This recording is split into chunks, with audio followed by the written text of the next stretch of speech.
Amici e amiche di Isorius, ben trovati. Mi conoscete più o meno tutti, mi chiamo Giampiero Cabras, lavoro e vivo a San Giovanni ed faccio il consulente finanziario e assicurativo. Volevo parlarvi oggi, non tanto, sono andato in giro a parlare di numeri in queste ultime settimane, ma qui nella comunità di Isorius, nella paese di nascita della nostra sindaca, vorrei parlare proprio di lei. Vi ricordate 5 anni fa, in questa stessa piazza, vi dissi che valeva la pena puntare su Elvira, perché Elvira aveva delle caratteristiche forse ai più non note, ma ad amici come noi che avevamo già intravisto doti, caratteristiche adatte ad governare la comunità di San Giovanni su Irgiu. Voglio dire ancora una cosa importante.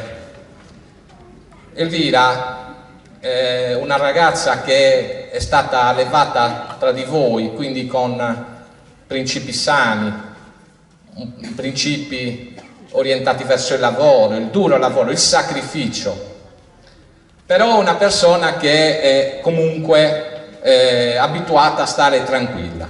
Quando noi siamo arrivati nel 2016, la situazione nel nostro comune non era così tranquilla. Pensate a una ragazza come Elvira che, soprattutto il primo anno, il tasso di stress che ha dovuto subire quando amministrava insieme a 4 mani e anche a 6 molte volte con il capitano dei carabinieri, con l'ufficiale di finanza, perché c'erano dei faldoni che erano secretati e quando si toccavano quei faldoni si doveva chiamare anche loro.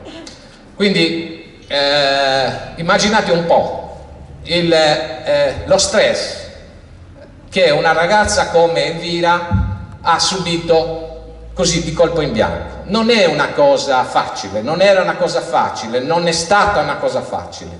Oppure quando si trattava di governare il Covid, era tirare su una monetina. Chiudiamo, con la conseguenza che alcuni esercenti, chiudendo la loro attività, avessero chiaramente dei danni, oppure lasciamo aperto e speriamo nel bene a rischio di sviluppare qualche focolaio. Anche lì grande stress, anche perché ci hanno lasciato soli l'ATS, il governo regionale.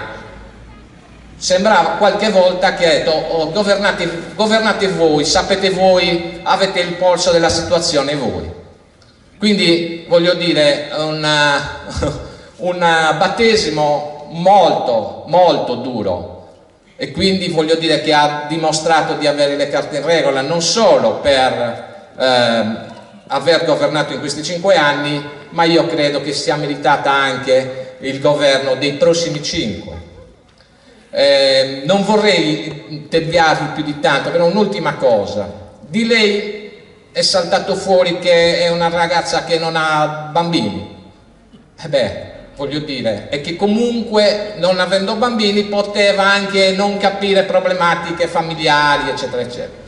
Da cittadino, non da assessore, non da consigliere comunale, vi dico, andirene gente che abbia tempo per governare, perché a San Giovanni, paese San Giovanni, 5.980 persone vogliono governare e ci sono emergenze tutti i giorni.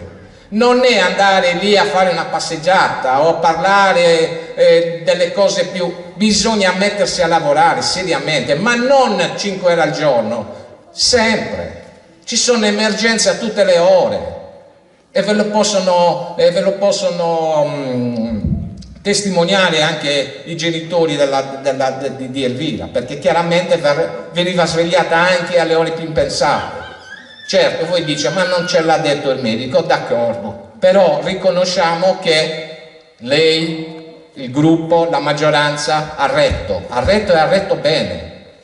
Abbiamo lavorato, abbiamo lavorato il primo anno senza avere una lira in tasca, c'erano i soldi per pagare gli stipendi agli impiegati, c'erano i soldi per pagare i servizi essenziali, quelli che per legge dobbiamo sempre fare, e non c'era altro, c'erano 300.000 euro per le opere pubbliche.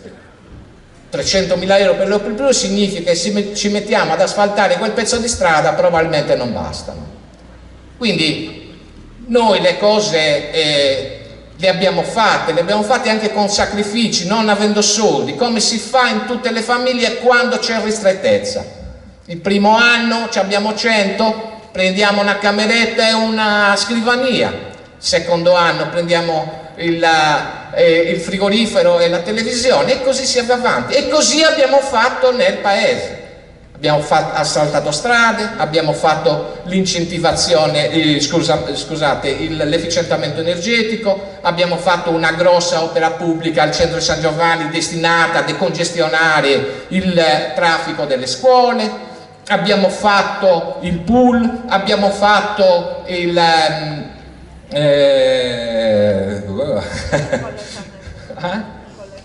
collettamento delle fogne,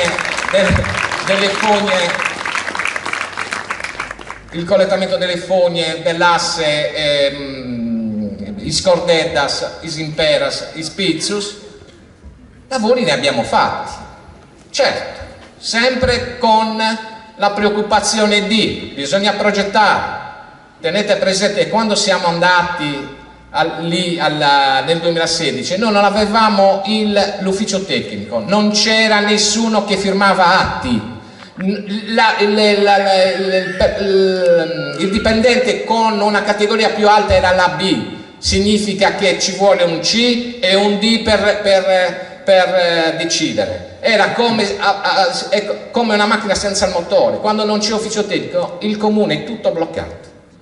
Quindi abbiamo ripristinato piano piano i dipendenti, abbiamo cambiato, sono andati in pensione.